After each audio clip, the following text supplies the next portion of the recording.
Today we're going to continue with angles formed in a circle by chords, secants, and tangents. We've already worked with central angles, and that's an angle that is formed with its vertex at the center. Here we've got an example of a central angle. The vertex, the corner where the two lines meet, is at the center, and it cuts off an arc over here. This happens to be a 50-degree angle, so what is the measurement of the arc that it cuts off? Well, it will be 50 degrees. So by definition, the measure of the central angle and the measure of the arc in degrees are the same. To help illustrate the next line intersections that we're going to have in the circle, I'm going to extend the radius. Okay, notice that the sides of this angle are radii of the same circle. I'm going to extend them so that they are diameters. So now the lines have been extended out the other side. So to the edge here makes a diameter. So if this is a 50-degree angle, what is the measurement of this angle? Well, it'll also be 50 degrees because they are vertical angles. Because it's a central angle, this is 50 degrees, and this one's 50 degrees, so everything is the same. Well, what happens when, and we talked about when we did sectors and arc lengths with slicing a pizza. So here we've got a pizza that's sliced nicely through the center, but what about when the pizza is not sliced through the center? I'm sure you've seen some that were sliced more like this. Well, the slices are not the same size now, are they? The arc lengths are not the same length. Well, has the angle changed in here? Well, it hasn't. They're still 50-degree angles. What do you think happened? Well, obviously this one here got smaller, right? Well, what happens to the one on the other side? How are they going to compare still to the angles that are here at the intersection? Because we still have 50-degree angles on each side because these are vertical. And it turns out that the arc over here, the small arc and the large arc, are still going to add up to 100. Back here where it was in the center, we had two 50-degree angles, two 50-degree arcs, and together there's 100 degrees. When this is slid over, we still have our two 50-degree angles that are vertical to each other. The arcs that they form that still have to add up to 100 degrees, but we've got a large one and a small one now. If this arc over here is 40 degrees, what must the arc on this side be? Remember, these are still 50-degree angles here, the vertical angles in the center. So the angles on both sides, together they're 100. Well, this one is 40. That one has to be 60 to add up to 100. So a 60-degree angle over there. So what happens as this intersecting point goes farther and farther to the edge? One arc gets smaller and smaller, the other gets larger until you land on the circle. Well, when the intersecting point is on the circle, we call this an inscribed angle because it is drawn inside the circle. In obviously means in. Scribe, just like on scribble, means to draw. So it's drawn inside. So this is an inscribed angle. We still have a 50-degree angle here. What will the measure of the arc be out here? Well, bear in mind that this one plus the other one have to add up to the same as the two angles. So we had 50 and 50, we had 100 degrees. Well, now this is on the circle, so it no longer makes, it's a 0-degree angle or arc, right? So what does this have to be to add up? has to be the full 100. So 100 plus 0, we've got our 100 degrees divided by 2 because it's split evenly between those two angles. So our 50 degree inscribed angle makes a 100 degree arc. And a 100 degree arc divided in 2 will make the 50 degree angle. So it's either doubled to make the arc, cut in half to make the angle. Well, what's going to happen when we move our intersecting point outside of the circle? Now, once again, we've got two arcs formed, right? So two arcs are formed. The one that's closest to the intersecting point is obviously smaller. The other one used to be 100. Now it's gotten even bigger.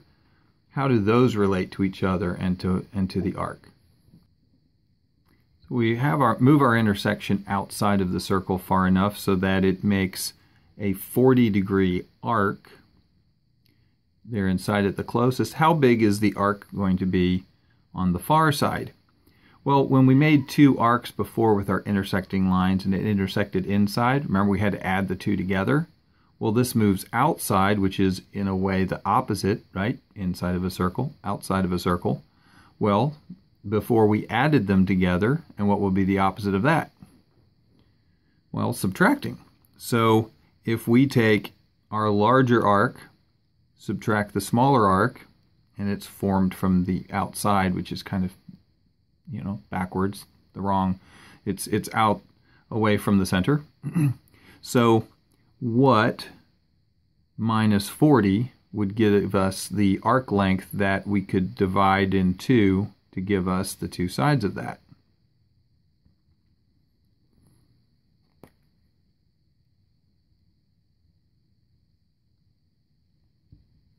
So if we had 140 degrees for our outside arc, subtract the 40 degrees from the one that's made backwards, gives us our 100, and we divide that by 2 to give us these two outside arcs.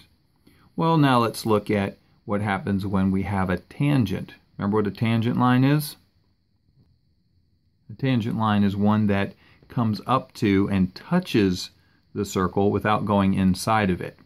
So it just barely touches it. So if we move this down here so that one of the lines just touches once, comes up, touches the circle, and goes away. It doesn't go inside and back out, so it only hits at one point.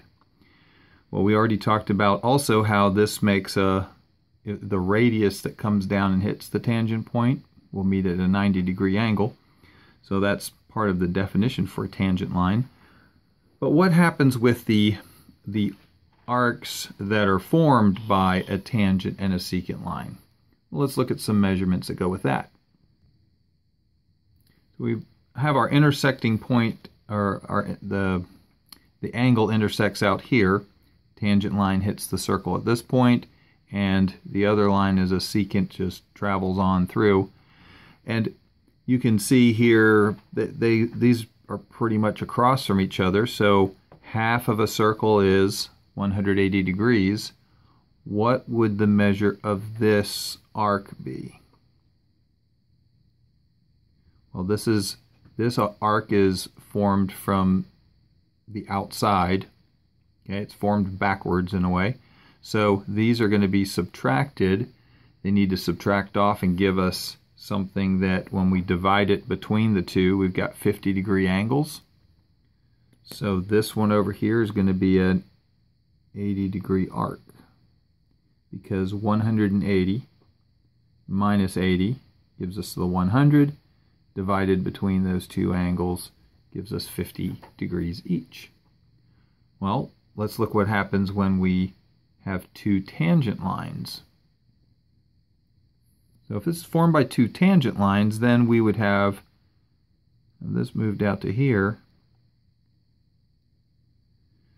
So take a moment to figure out what would the measure of the large arc, the major arc, have to be, the minor arc, and still be made with a 50 degree angle. Now, since these are both tangents, they're going to they touch only at one point, so the major arc and the minor arc together have to add up to a full circle. So to work this one out, if we call this measure of this arc x, we'll call this one y, x plus y have to total 360. And subtracting them, we have to have how much left over so that we can divide it between these angles.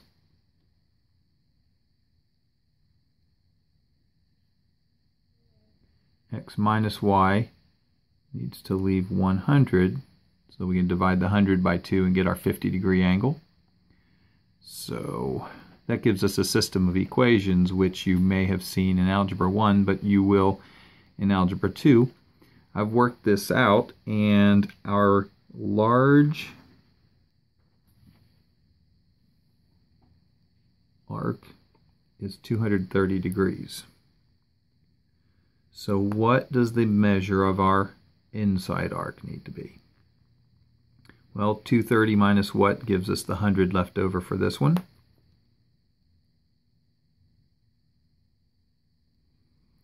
So solving for two tangent lines is similar to solving for two secant lines. Here we have a pair of tangent lines. The big one is going to be positive. Subtract off the little one that's made from the outside.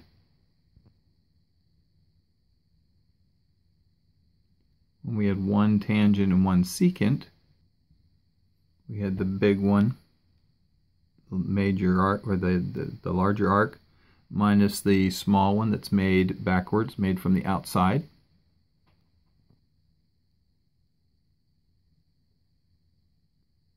When it was inscribed and landed exactly on the line, on the circle, there was no angle to subtract, so the large angle minus 0, which doesn't change anything, had to divide it by 2 to give us those two to give us the measure of the angle.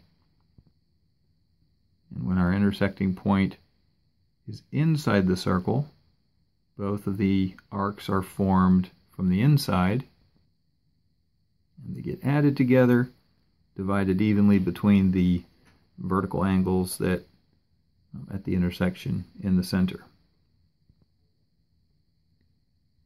And back here at square one, if you will, where the intersection is at the center of the circle, we have central angles, and these two arcs will be exactly the same as each other and will be the same as the vertical angles, the central angles at the middle.